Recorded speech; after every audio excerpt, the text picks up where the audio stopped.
Welcome to Trash Talk Reverse. This is Harry, and today we're going to be watching Season 1, Episode 8 of Game of Thrones. Now, last episode, Ned finally got what was coming to him, and I say this because this dude had chance after chance to get away, get his kids away, get to a safe spot, and handle everything from afar. I was actually flabbergasted that in the last episode, he had 3 separate chances in the same episode where he's gonna get caught. So even though you screwed up all the way through episode 6, you still had chances to get out of there and you still didn't take them. Renly gave him a chance, Cersei gave him a warning, even Littlefinger gave him a chance, and he was like, nope. His behavior these past few episodes have literally no foundation in logic. I mean, in episode 2, he saw the Hound killing a literal child after Cersei wanted Arya punished for hitting Joffrey for cutting Micah. Then in episode 3, Ned was literally telling Arya, we gotta play the Lannisters, and here he is not playing the Lannisters. And in the same episode, Cat showed up to be like, hey, guess what? I found Cersei's long blonde hair in the same tower where Bran was pushed from, so you know this lady tried to kill your child, and yet you think she won't try to kill you for knowing the same secret that Cat's sister and Jon Arryn's wife told y'all the Lannisters killed Jon Arryn for? The writers randomly threw in Robert slapping Cersei in episode 6 just so they could be like, this is why Ned was like, oh, let me warn Cersei because I want to save her from Robert's wrath. Meanwhile, we have 5 episodes worth of evidence for Ned that spells out why he would know not to warn Cersei. But anyways, here we are now. In the other storylines, I believe we're going to have Dany meet that weird lady who ends up being the reason for Khal Drogo's death at some point this season, and the death of her unborn child as well. And at some point, she's going to learn that Jorah's been a spy, I believe. I don't know if that's this episode. I'm going to assume it's probably either next or like early episode 10. As for Jon, we saw Ghost coming back with a dead person's half arm. And I'm assuming this episode we get back to Tyrion and Bronn, and I think they meet Shay, if that's her name, the lady who is like his love of his life and then ends up sleeping with his dad later on. Anyways, without further ado, let's just get into it.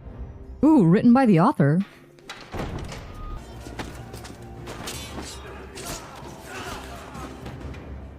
This is a fun little juxtaposition here.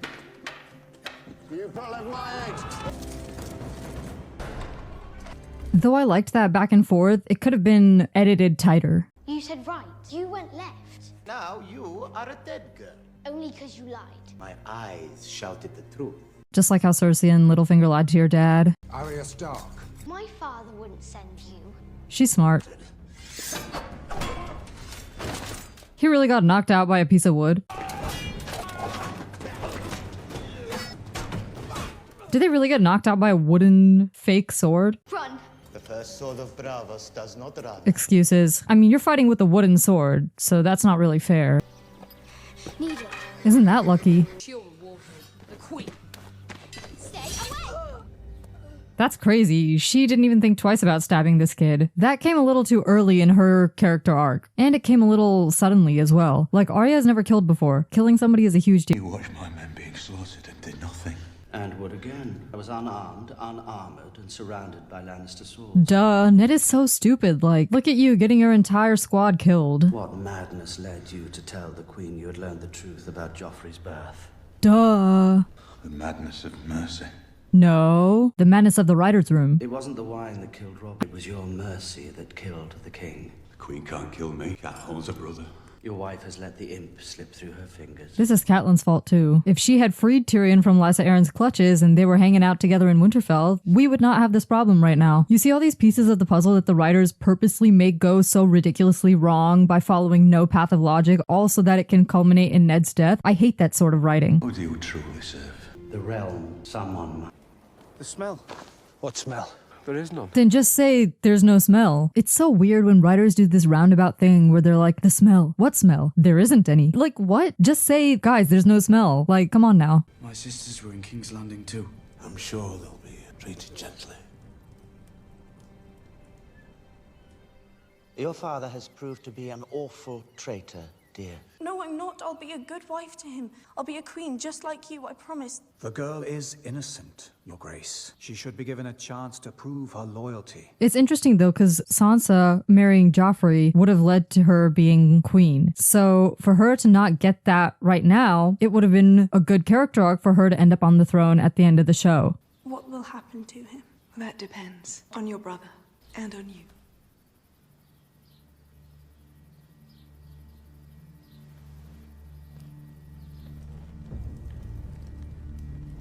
Treason. His Grace summons me to King's Landing. I'll go to King's Landing. But not alone. Call the banners. You afraid? Good. Means you're not stupid. See, Theon could have been a good asset to Robb if they hadn't done the stupid betrayal arc. Well, that was cool. You've had this since dawn. He sent it to me. I've only shown it to you as a courtesy. Oh my god. See, Catelyn, you should have run out of here with Tyrion and the gang. I'm hungry. But I'm hungry. He's so annoying. I should just take your food and leave you here. You don't think I'd do it, do you? What do you want, Bronn? Gold? Women? Stick with me and you'll have them all. But you knew that. So why are we having this conversation? If the day ever comes when you're tempted to sell me out, remember this. Whatever their price, I'll beat it. I like how they angled closer in on Tyrion as he made that speech. You can dance for the children. Kill the other one. No, my house is rich and powerful. My father will shower you with gold. We have no use for a half-man's promises.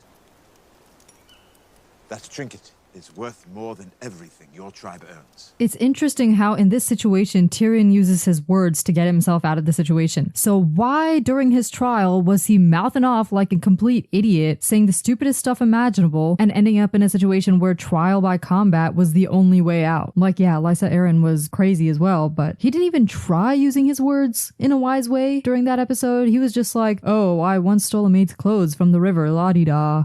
Not only a bastard, but a traitor's bastard. Fight, fight, fight, fight.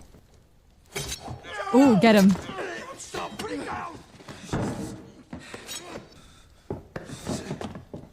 This is a great bonding moment. If they hadn't given us all that fake bonding BS before, I would have preferred to see the bonding happening here, right now. Ghost? What's wrong? Oh, this is when those dudes wake up as wights, right? And they gotta flame them.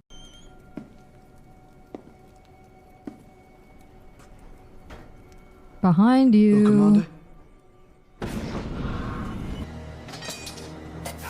Ouch. I felt that. Did you get the dog? It's interesting that they transitioned from the fire at the wall to the fire here, but they didn't use a shot that corresponded with that. Bring her to me. And those women there. Get your healer.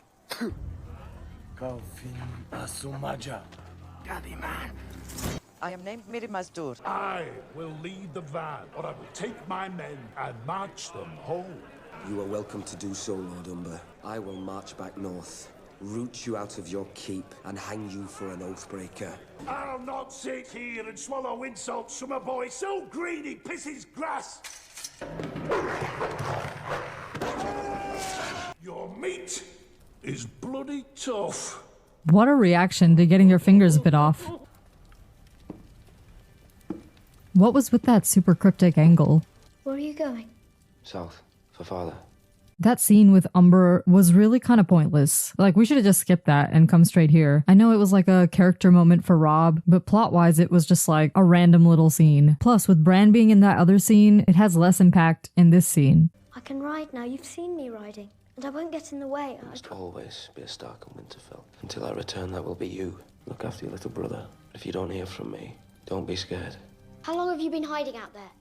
Rickon was such a non-presence in the whole Say show. goodbye. They've all gone away. I'll be back soon. Robb will free father, and I'll come back with mother. No, they won't. Yeah, this is where the angle on the shoes makes sense. It didn't make sense with Robb, because, like, were y'all trying to be creepy? Your brother will get no help from them where he's going. The old gods have no power in the south. He has giants' blood in him, where I'm the queen. Are there really giants beyond the wall? Worse than giants. I tried telling your brother he's marching the wrong way. All these swords, they should be going north, boy. The cold winds are rising.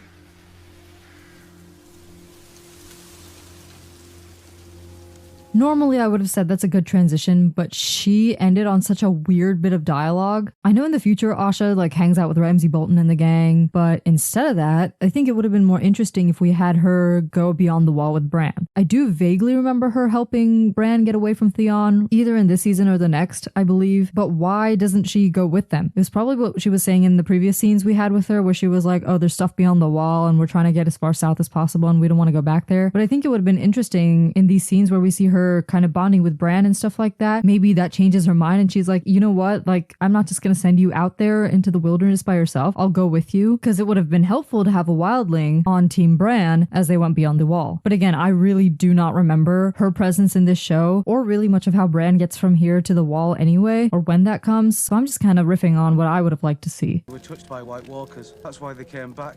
Why their eyes turned blue. How'd you know that?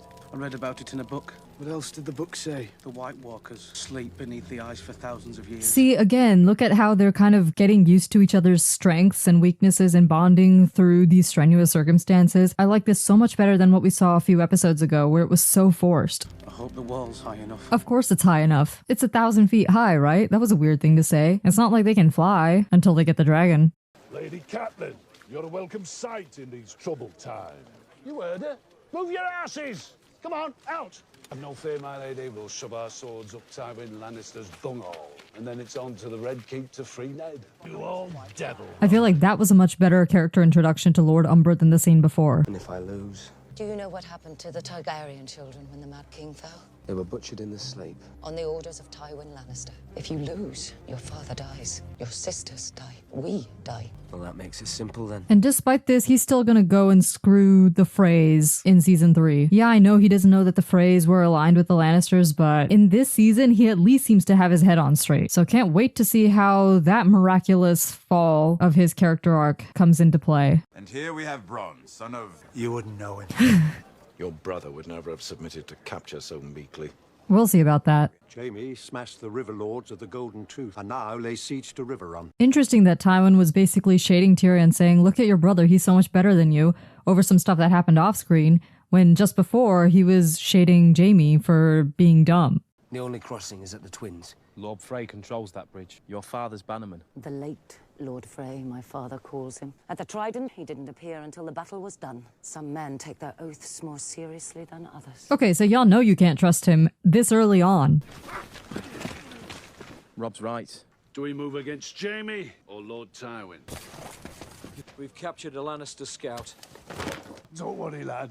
He won't be leaving this tent with his head. He looked to be counting. How high did you get? 20,000, maybe more. Let him go. Tell Lord Tywin, winter is coming for him. 20,000 Northerners marching south to find out if he really does shit gold. Dang.